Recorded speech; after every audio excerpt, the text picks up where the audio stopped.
तो इस वीडियो में हम लोग बात करने वाले हैं जेई मार्च स्ट्रैटेजी की। जेई का 23 से लेकर 26 तक एग्ज़ाम था, जो कि आज है 26 तारीख को ख़त्म हो चुका। अब ज़रूरत है कि हम एक सॉलिड प्लान बनाएं, पिछली गलतियों से सीखें और सॉलिड प्लान बना के उस पर चलें।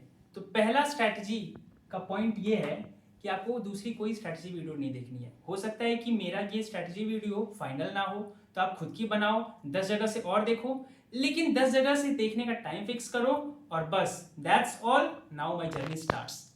तो that should be one thing which should be noted. तो इसको बिल्कुल ऐसे कॉन्फिडेंटली तुम्हें टिक करना आना चाहिए, राइट?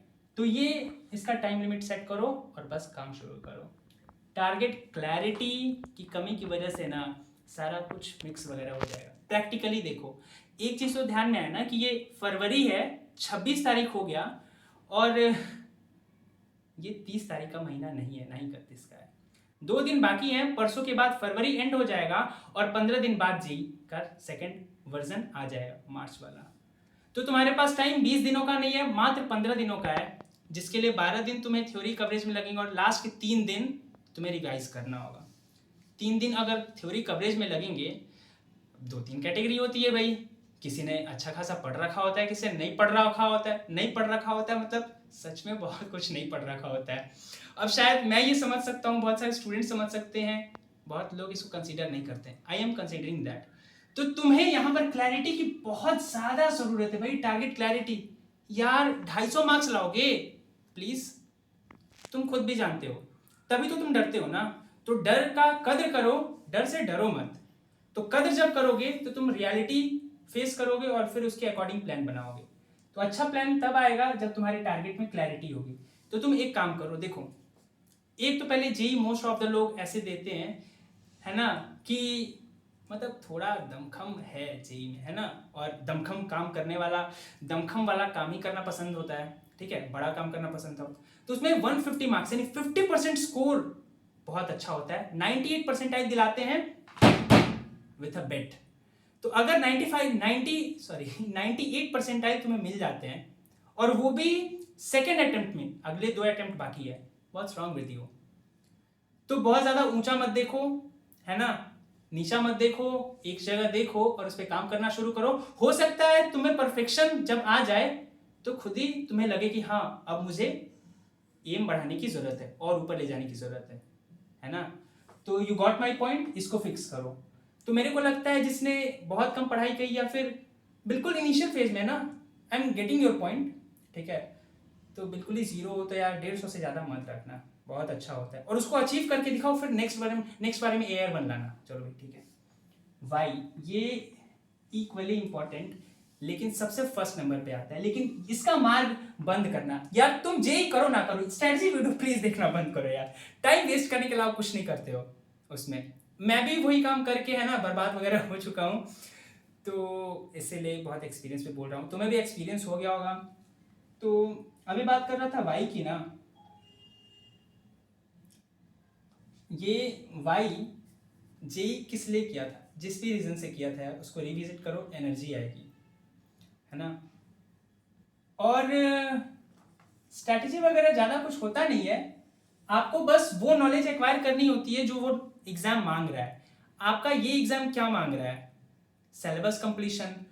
सिलेबस कंप्लीशन से 300 मार्क्स आते हैं, फुल आउट ऑफ फुल, है ना, मतलब ऑन रीचिंग टू परफेक्शन।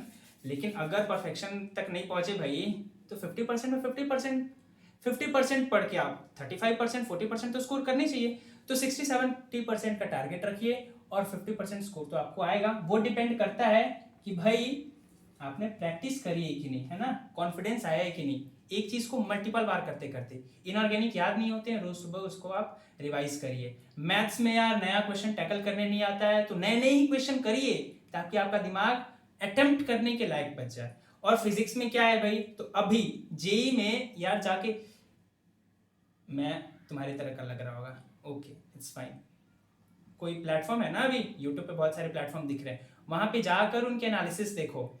या फिर तुम्हें, चूंकि ये स्ट्रैटेजी वगैरह से रिलेटेड हो गया वीडियो, तो तुम्हें ज़्यादा देखना नहीं उसका, डायरेक्ट सर्च करो और देखो कि how much percentage were there in the real question paper from easiest sections, है ना, direct formula based questions, how much percentage were there. तो तुम्हें पता चलेगा यार 40-50% मतलब जो क्वेश्चंस रह रहे हैं वो डायरेक्ट फॉर्मूला बेस्ड रह रहे हैं, है ना।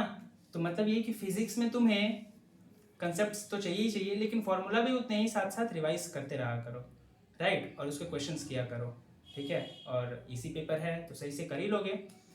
2-3 दिन में क्या, इस बार तो सब कुछ फास्ट फॉरवर्ड मेथड में होगा। 3-4 दिन 2 मार्च से पहले मेरा गेस है कि पक्का ही पक्का रिजल्ट भी आ जाएगा, और परसों तक एनटीए यानी 28 तारीख, ये फरवरी बीतने से पहले हमारा सारा एक्चुअल पेपर दे देगी। तो सारे एक्चुअल पेपर को मैं भी सॉल्व करूंगा, मेरे को भी मार्क्स देना है तो उसका वीडियो मैं अपलोड कर दूंगा। इतना पूरा फुल क्या बोलते हैं उसे,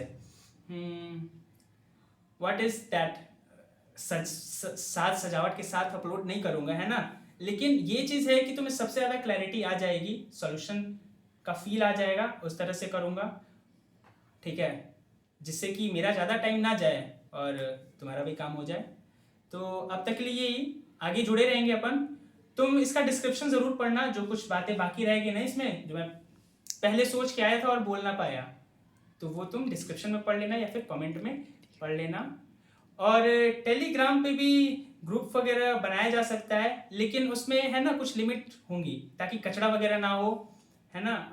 एक दिन में एक ही आप मैसेज कर सकते हैं, या फिर कोई 2-3 मल्टीपल एडमिन्स होंगे, और एक टाइम फिक्स होगा जिसमें हम लोग मिला करेंगे, ताकि एफिशिएंट स्टडी हो सके, ठीक है। कई लोगों को होता है कि साथ चाहिए होता है ना, साथ साथ चलने के लिए। तो virtually we can use the technology for our well being. और भी बहुत सारी चीजें हैं यार, बात कर सकते हैं अपन, लेकिन अभी मेरे भी पढ़ने का टाइम हो रहा है, शायद तुम्हारे भी, याद रखना। चलो नेक्स्ट टाइम हाय बोलते हैं।